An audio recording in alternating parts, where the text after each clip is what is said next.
韩团 BigBang 成员胜利日前爆出性买卖，是歌手郑俊英偷拍中的一员等负面新闻。11日宣布隐退演艺圈，当时被 YG 说是胜利自己的决定。过了2天，经纪公司发表声明，确定正式与胜利解除专属合约，两人将在明天14日被传唤到警局报到。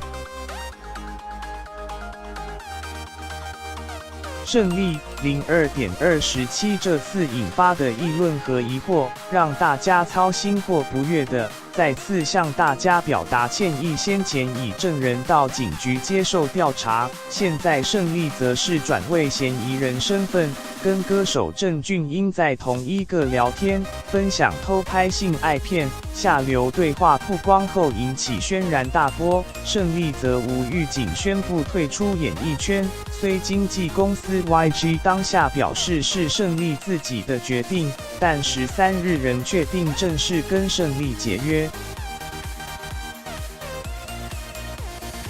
以胜利参与的俱乐部暴力事件为开端，在各种疑惑和争议不断扩散的情况下，让包括粉丝在内的很多人担心。对此我们低头表示深深的歉意，决定终止专属合约。YG 作为艺人管理公司承认管理不彻底，正在深刻反省。而南韩警察厅在下午也主动召开记者会，说明案件始末，尤其是聊天记录中涉及到有警察总长撑腰。对此，警察厅长闵甲龙表示，对于牵涉到警察最高层的勾结腐败嫌疑，将动员所有力量进行彻底的调查和监察。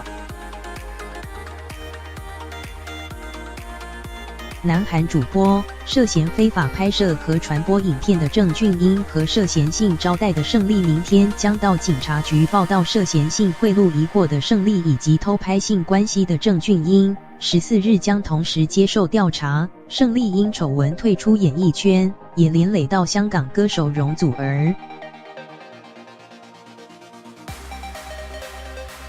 容祖儿今年初特地到韩国找 BigBang 的胜利一起录音合唱，没想到最近爆发胜利的丑闻风波，让这首歌从合唱区变独唱 solo。容祖儿当时受访原本是支持态度，但之后也发文表示，因为自己一直忙于排练，所以不知道事情发展到这么严重。对于任何不合法、不道德的行为，我是绝对不接受、不认同、不支持。现在就等警方厘清真相。